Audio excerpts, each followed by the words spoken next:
여러분 안녕하십니까? 이 시간에는 창세기 44장 말씀 중심으로 드리겠습니다.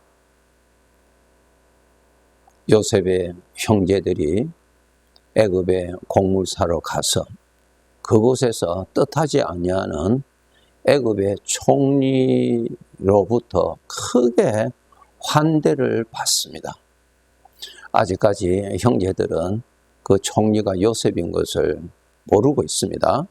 이제 다음 장 45장에 가서 이제 요셉이 자기 정체를 밝히죠. 아직 44장은 모릅니다. 그래서 총리의 관저에 가서 아주 넘치는 대접을 받습니다. 이 형제들이. 그리고 선물도 받고요.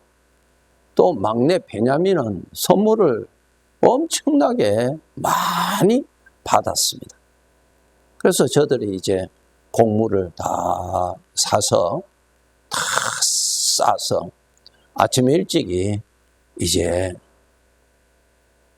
내려가지요. 이제 자기 나라로 가야지요. 예. 그 저들이 얼마나 참 기뻤겠습니까? 그 내려가는 길에 갑자기 애굽의 총리가 보낸 사람이 달려오는 것입니다. 달려와서는 뜻하지 아니한 말을 합니다. 너희들이 어떻게 총리가 아끼는 그 아주 귀한 그 잔을 너희들이 어떻게 그렇게 훔쳐갈 수 있느냐고 그렇게 말합니다. 그 형제들이 너무 놀랐죠. 아니 우리가 어떻게 그런 일을 할 수 있겠습니까? 생각도 할 수 없다고. 그러나 저도 그 애굽의 총리가 보낸 그 사람들이 너희들의 짐을 다 조사하겠다고. 조사할 때 만약에 너희들 중에 그 은잔이 그것이 나오는 그 주인은 노예가 종이 되어야 될 것이라고 말을 하죠. 그래서 큰 형으로부터 이제 짐을 다 풀어서 전부 조사합니다. 그 보냄을 받은 그 사람도 모르죠. 요셉, 총리가 요셉이 그 사람을 보내서 찾아보라 그랬습니다. 사실은 요셉이 아무도 모르게 누구를 시켜서 그것을 베냐민의 그 곡식 자루 깊이 그 속에 둔 것입니다. 아무튼 서로가 다 모르죠. 그래서 형 루벤부터 짐을 다 조사를 하니까 없잖아요. 마지막 막내 베냐민의 짐을 푸니까 그 속에서 그 총리가 사용했던 그 귀한 잔이 그게 있었던 것입니다. 기겁을 하죠. 베냐민도 놀랄 뿐 아니라 그 형제들이 놀랐습니다. 같이 가서 총리 앞에 다 그게 갔습니다. 이제 큰일 났죠. 뭐 증거는 나왔으니까 뭐 어떤 변명도 필요 없잖아요. 증거가 있으니까. 베냐민의 자루 속에서 은잔이 나왔으니까 이제 마땅히 죽임을 당하든지 노예가 되든지 이제 그렇게 돼야 되는 것입니다. 그런 상황에서 이제 기록이 오늘 본문에서 잘 기록되어 있습니다. 그때 유다가 말을 하는 것이 기록되어 있습니다. 16절에 보면은 유다가 형제들 대표해서 말을 합니다. 유다가 말하되 우리가 내 주께 무슨 말을 하오리까? 우리가 어떻게 우리의 정직함을 나타내리까? 증거가 있으니까 할 말이 없지요. 하나님이 종들의 죄악을 찾아내셨으니 우리와 이 잔이 발견된 자가 다 내 주의 노예가 되겠습니다. 이 잔이 발견한 그 본인과 형제되는 우리들도 다 노예가 되겠습니다. 그렇게 말을 하죠. 그러니까 총리가 아니다. 그 본인만 노예가 되어야 한다고 그렇게 말을 하죠. 그때 유다가 22절부터 이렇게 보면은 이렇게 말합니다. 22절 보시면은 우리가 내 주께 말씀드리기를 그 아이는 그의 아버지를 떠나지 못할지니 떠나면 그의 아버지가 죽겠나이다. 이 아이는 아버지 곁에 있어야지 이렇게 떨어져 있으면은 아버지가 살지 못합니다. 죽습니다. 아버지가 죽습니다. 이 아이를 아버지가 보지 못한다면은 죽습니다. 그의 형도 죽었고 이제 이 막내를 사랑하는 자인데 이렇게 이 막내가 가지 못하면은 아버지가 죽습니다. 그렇게 말하면서 30절에 아버지의 생명과 아이의 생명이 서로 하나로 묶여 있거늘 이제 내가 주의 종 우리 아버지에게 돌아갈 때 아이가 우리와 함께 가지 아니하면 아버지가 아이의 없음을 보고 죽으리라. 예? 동생만 두고 우리만 간다면 아버지는 우리를 보고 반기는 것이 아니라 그 막내 이 아들을 보고 즐거워하고 반기시는 아버지입니다. 그러니까 이 아이가 없으면 아버지는 죽습니다. 그렇게 말하죠. 그러면서 33절에 이제 주의 종으로 유다가 한 말입니다. 이제 주의 종으로 그 아이를 대신하여 머물러 있어 내 주의 종이 되게 하시고 그 아이는 그의 형제들과 함께 올려 보내소서.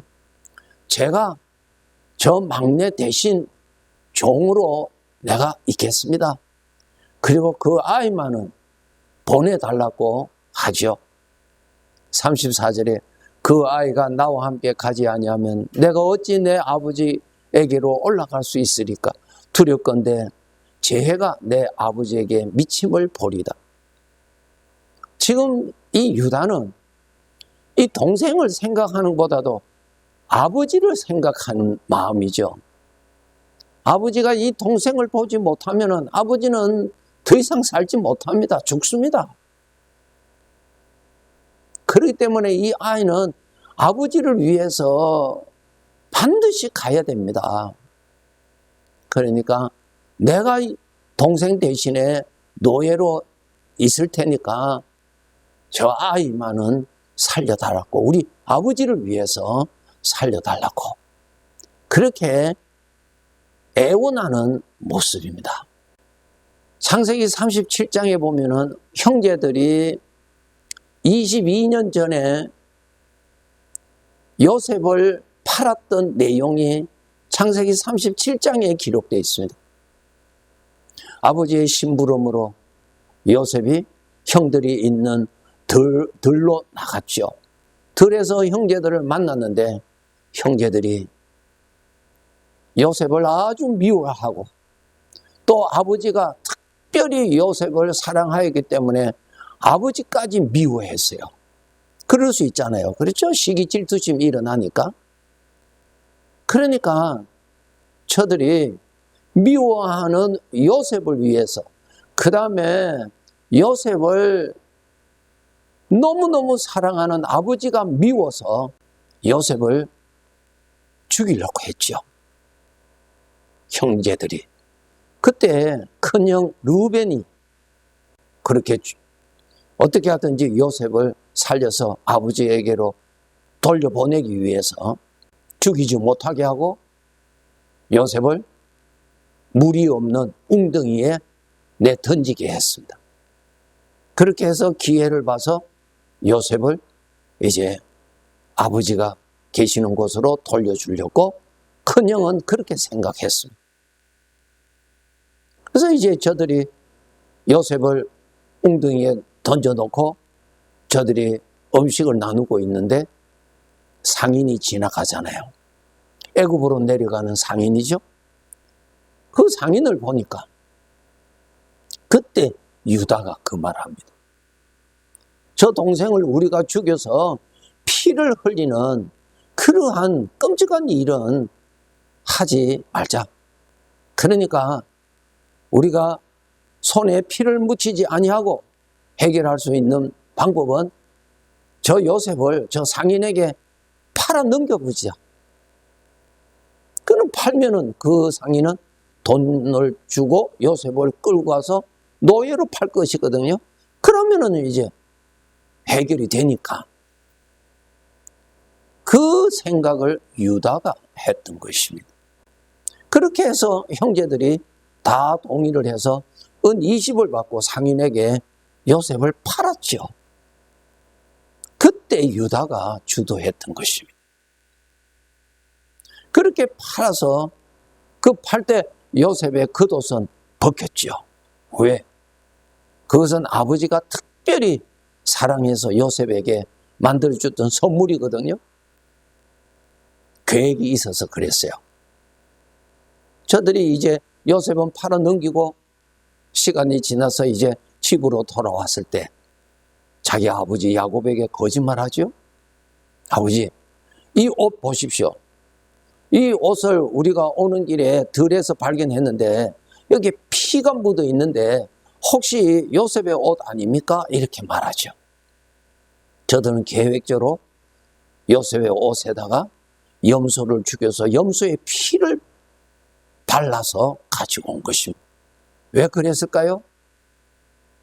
요셉만 사랑하는 아버지도 미워서 아버지에게 고통을 주려고, 가장 사랑하는 아들이 죽었다고 하는, 그것도 짐승에게 물려 죽었다고 하는 그러한 증거로 만들어서 아버지의 마음을 괴롭히려고, 아버지의 마음을 고통을 주려고 저들이 그렇게 했던 것입니다.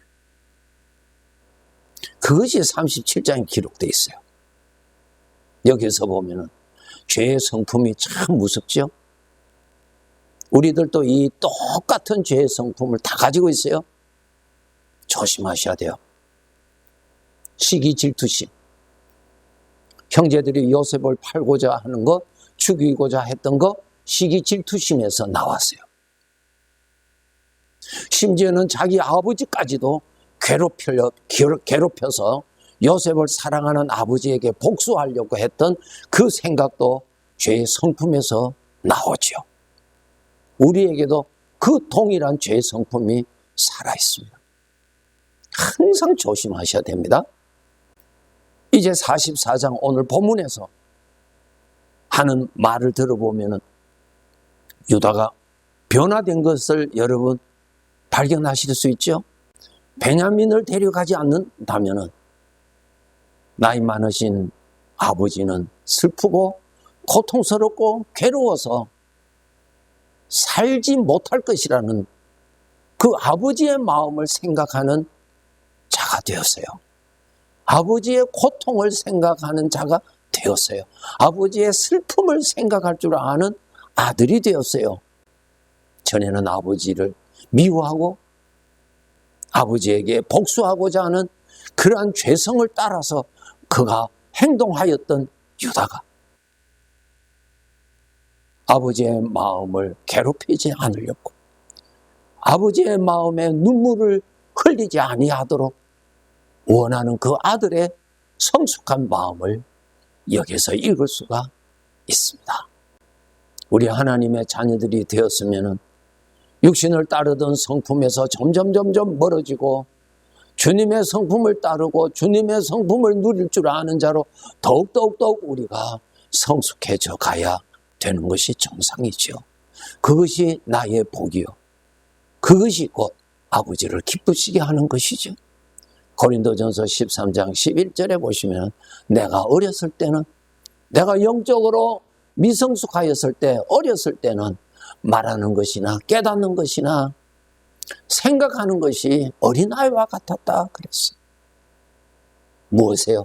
말하는 것이나 깨닫는 것이나 생각하는 것이 죄의 성품 따라서 말하고 죄의 성품이 말해주는 대로 내가 받아들이고 죄의 성품이 주는 생각을 따라서 생각하고 살았단 말입니다. 이제는 내가 장성한 후에는 내가 그것을 버렸다. 죄의 성품의 것을, 그것은 죄의 것이고 그것은 나를 불행케 하는 것이고 내 아버지께 원수가 되고 아버지를 대적하는 원수의 것임을 깨달았기에 이제는 그것을 동의하지 아니하고 멀리하게 되는 것이죠. 이것이 성장하는 하나님의 자녀의 모습입니다. 여러분, 우리가 구원받아서 하나님을 아버지라고 할 때, 신앙이 어릴 때는 전부 내 중심으로 구하잖아요. 내가 원하는 것 아버지께 구하고, 내가 소원하는 것 달라고 구하고, 내가 좋아하는 것 아버지가 응답해 주시면 너무너무 기쁘고 감사하다가, 내가 원하는 것 안 해주시면 토라지고 삐뚤어지고 시험에 빠지고, 어린아이지요? 어린아이예요. 고린도전서 6장에 보면은 고린도 교회 성도지 간에 법적인 고발 사건이 있었어요. 서로가 잘났다고 해서 사회적인 법정에 믿는 성도지 간에 서로 법에 고발을 했어요.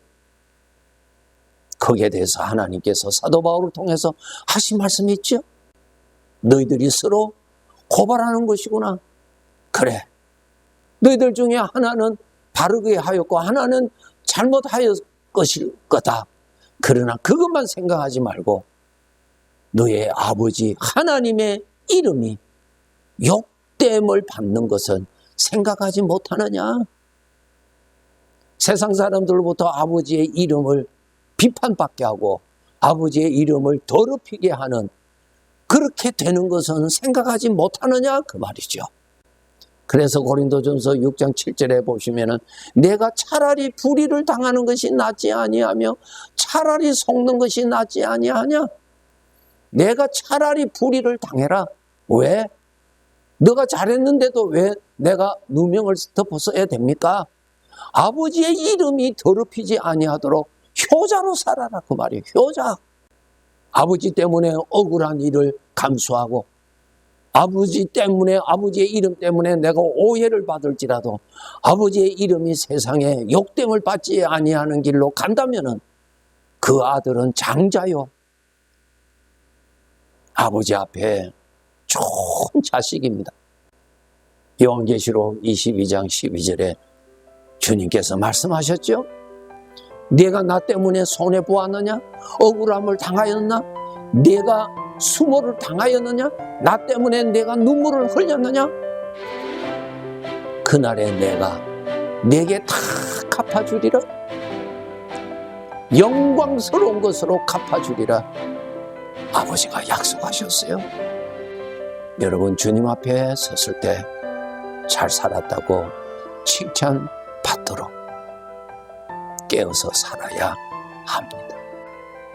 네, 감사합니다.